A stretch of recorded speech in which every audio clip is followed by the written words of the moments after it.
Weird places. I had them all over my shins because we were practicing leg locks, if anyone knows what that is. And dude, my shins were just bruised. My arms were bruised. I had them on my biceps.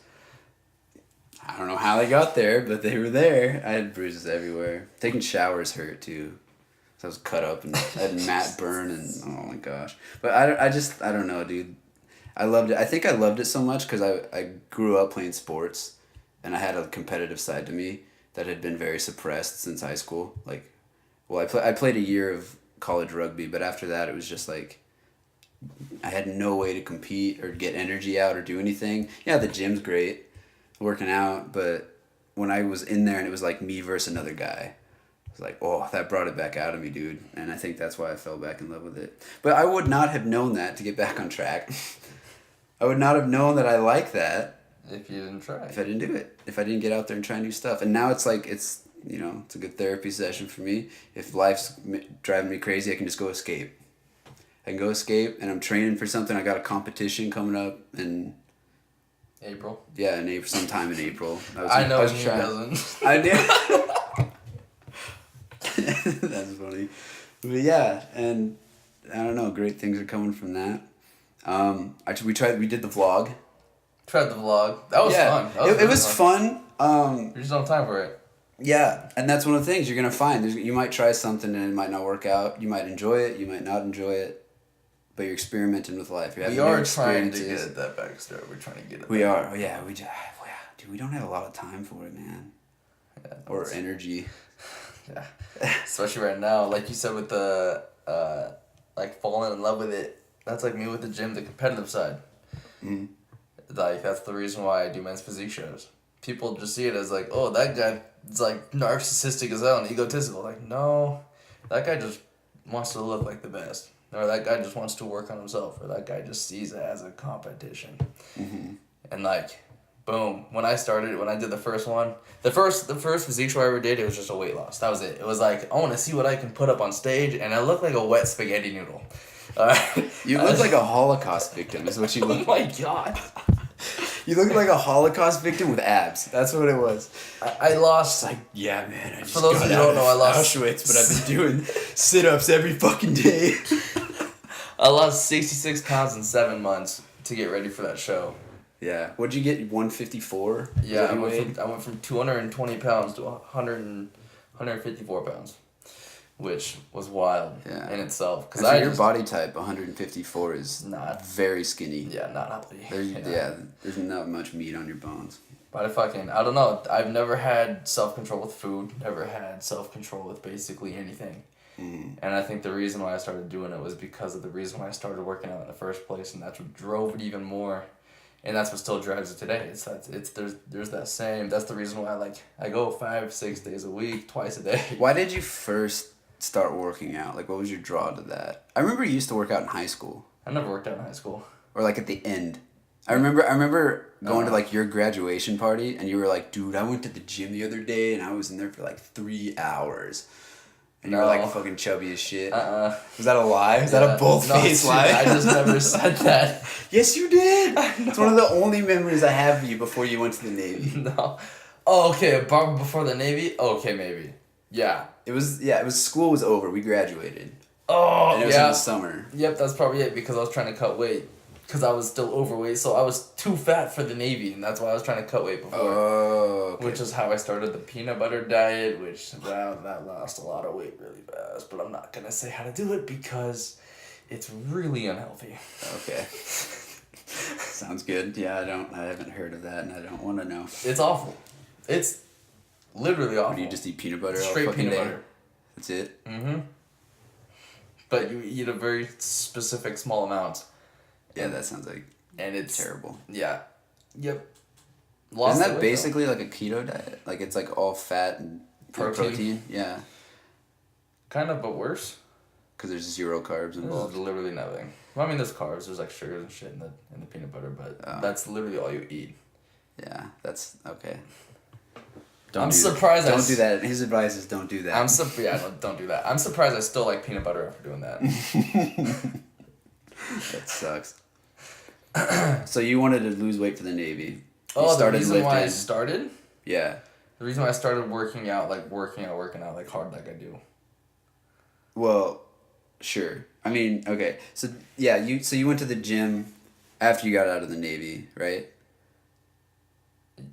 Yes, that's when I started going to the gym. I mean, I was going to the gym in the Navy. Like I didn't start going to the gym till I was in the Navy. That's where I kind of learned how to do everything. Okay. And then I stopped working out once it basically just went straight downhill. That's when like I stopped working out. That's when I gained all the weight back. Okay. And then what, you were like, I fucking hate how I look or hate how I feel, or what was it? Out of the military? Yeah. Well, the thing that made you go from where you gained all your weight back, and then you're like, okay, I got to become Mr. Fitness over here. Honestly, I didn't even really see myself as that big when I started. Reason being is because when you see yourself every day and you remember what you used to look like more fit, and you're like, I'm not really that far off. Mm-hmm. I thought I wasn't like that bad, and then I look at pictures now and I'm like, holy Jesus, that was really bad. But the reason why I started, you really weren't that bad though. There's way worse. There's way worse. You could have been worse. But I put on. You were, yeah. I put on weight everywhere evenly, so you can never really tell, which Yeah. is like what I realized later. But the reason why I started, so I got out of the military. Yeah, let's just say the military was like the darkest part of my life. Like, 100% guaranteed, no doubt. Would I ever do it again? Fuck no. Yeah. Not because of like, you got hazed and you got that. No, like that shit was easy. Yeah. It was like everything that I actually went through.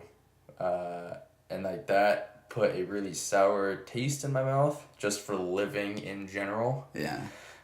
Because that was what I was. So I trained up, you get sent out to a duty station, and that's what you become. Just that. Yeah. Like, and so what got me to go start working out was the fact that it was either that was gonna work, or I was going to die, and there was no in between. Yeah. It was the reason why I started working out was this is either going to be like an actual, like I tell people, like it's my therapy session. Like I legit am serious when I say it is no shit me getting the shit out from that day in that workout. It is my therapy session. Like the people, okay, this is like the biggest thing I've always wanted to say. Yeah. Especially to people who don't work out, is if people are watching you in the gym, right?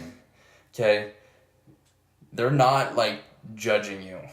Does that make sense? Yeah. Okay? They're not looking at you like this guy doesn't know what the hell he's doing. Unless you're like one of those people where you're just like you could end up on a Facebook video. yeah, like but, if you have zero idea what you're doing. But the whole idea don't behind do like someone called it social gym anxiety. Which is big. Okay. Like, you don't have an issue being at the gym. You just have an issue being at the gym when other people are present. Because you feel like they're going to be watching you. Mm. That is... It's still, like, even being in shape, you still feel like there's eyes on you. I get eyes on me every day. Yeah. But no matter who you are, you get that. You get the eyes. But a lot of the times, when you first start, a lot of people are friendly in the gym. That's the biggest misconception in the gym. In working out in general, is everyone's got to be a dick. No. Yeah. No, it's like people at the gym are probably the nicest, friendliest people you were ever gonna meet because everyone is there constantly working on themselves. Mm-hmm. Once you become an avid gym goer and you go 5-6 days a week, you'll start to see the same people at the same times every day. Yeah. And it's the reason being is because they're there, the reason why you're there. Their reason because they want to better themselves. Mm-hmm. And they're so friendly, and I think a big part of that is because they're just working out, they're kicking ass, they got the endorphins going, the adrenaline's pumping, they're in a good fucking mood. So you talk, they're crushing weights, and you go up to them and say, hey, how's it going? They'd be like, hey, how you doing, man? They're gonna shake your hand and like, man, you out here kicking butt or whatever. They're just gonna start bullshitting with you, but they're nice. Everyone's nice. The whole social gym anxiety, is that what I called it? The whole social gym anxiety. That whole idea is built based off of what's in your head. Mm-hmm. Like to a T, it's all mental. I think it's kind of a manifestation of like your negative body image. Yeah. You're not comfortable with with looking at yourself. How are you gonna be comfortable with other people looking at you? Yeah. You just, you know what I mean? Especially for the new people at the gym who they've Yeah. never actually stepped foot in a gym, and it's like their first time going to the gym. They're by themselves, right? And not only that, they don't really know what they're doing, so they're following this weird plan they got off of bodybuilding.com. But you got to think about it. I think the thing that helps me get over that is Knowing that I'm not judging anyone. You know what I mean? That Like if you go into the gym it and will you get see better. whether a guy's buff as shit or he's fat, you know, what do you think when you look at that person? I honestly love seeing like obese, overweight people at the gym. Yeah. It's honestly like it's motivating as You're hell like, because yes, every dude, day keep showing up. Please keep showing up. Well, it's like I want to see you. the people that you see every day too. They're like the obese ones. You're like they sweat, they put in work, they grunt, they lift heavy weight, they do everything they can, and then on top of that, you see them at the end of their workout ending it with cardio, and you're like they know, like they're working, and there's no reason to think negatively about any of those type of people. Yeah. Like it honestly motivates me. It's like fuck yes, get it, keep going. Yeah. Like, it's like hell yeah. I remember this one guy. His name was Anthony. He walked into the gym. I think he went to like the Peak before, but it was his first day in, and he was like, "Hey man, super nervous, first time at this gym." And I was like, that was when I was already a trainer there, so I was like super motivated. That was when I first started, so I was like super motivated. Yeah. You're like, hell yeah. And I was like, dude, it's so good to see you. My name's Nathan. I'm one of the trainers here. Like, if you ever need help, let me know. And I've seen him basically every single day. Yeah. Yeah. It's great to see that. It's dope. Because you're like, dude, yes, you're killing it. Yeah. Like, I'm glad you're doing this. And that's the thing is, like, even if you have this super negative self-body image, if you walk in the gym, no one's looking at you like, why are you here? You don't belong in the gym. Everyone's there to work on themselves. Like, get in there, man. We want to see you there. We want to see you kicking butt, taking names, losing weight, shedding pounds. Or even putting on pounds if you're trying to do that. Gaining, muscle. Getting them gains, baby. That's what I need to do. If you're scrawny like me, dude, get your butt in some weight. I need to put some weight on, too. I'm pretty scrawny. Yeah, dude. I'm looking a little small. I'm catching up. I'm not catching up. Oh, man. We got it kind of off topic there. That was good. That was a good one. Yeah, that was good. I like the whole fitness chat. What were we talking about, though? We were talking about, like, losing yourself in your 20s. Oh, man, you know what you gotta do? You gotta find something you just love to do. Experience, man. Okay, I read, this is going into that loneliness video I'm making. Yeah. So I need to do more research on this actual study, but someone did a study of over 20,000 people, and they found that 40% of people believe that, like, nobody... Oh, what was I going to say? Oh, okay, I don't remember the percentage. There's a certain percentage of people that, like, if you spend your money on things, like material objects, those people are, in general, way more sad and lonely with their lives. But if you spend your money on experiences and trying new things, going fucking skydiving or doing this or doing that, way more happy. Way more happy. So it's not so much what you have, but what you experience is what you're saying. Yeah, I mean, that's what life's about. What's the point of fucking being alive if you're not going to experience the world? So I can drive my Lambo with my 3 stacks of 100 G's and you can, you know what I mean? Like, no. You know what I mean? But that car is just going to get you from point A to point B the same way my 01 Toyota Tacoma is going to get me. You know what I mean? Dude, at the end of the day, it's just a fucking nice car. But, like, how do you feel when you go to bed at night? You know what I mean? It's like, you gotta... Go out and try some stuff. Go skydiving, come home, and tell me how good you sleep. And how crazy that just was. How awesome you just felt. How you just conquered some fear or whatever it is, you know? Go out and do that. And then maybe that's the only time you go skydiving. Or maybe you're like, I gotta do that again. And then you're like, I gotta do it again and again and again. You just get addicted to it. And you're like, dude, I'm gonna be a skydiving instructor. And now your life just took on so much more meaning and purpose. And you're like, I gotta get other people excited about this because I love this. It's kind of like you make it. I mean, I guess I make it kind of sound.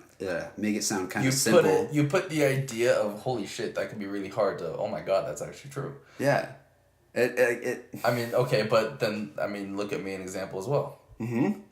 Working, I did it totally selfish. You just got kind of lucky that was your thing. Yeah. One of the first things you tried. Yeah, but that was like my okay, I'm doing this for me, doing this Yeah. for selfish reasons, right? Just making sure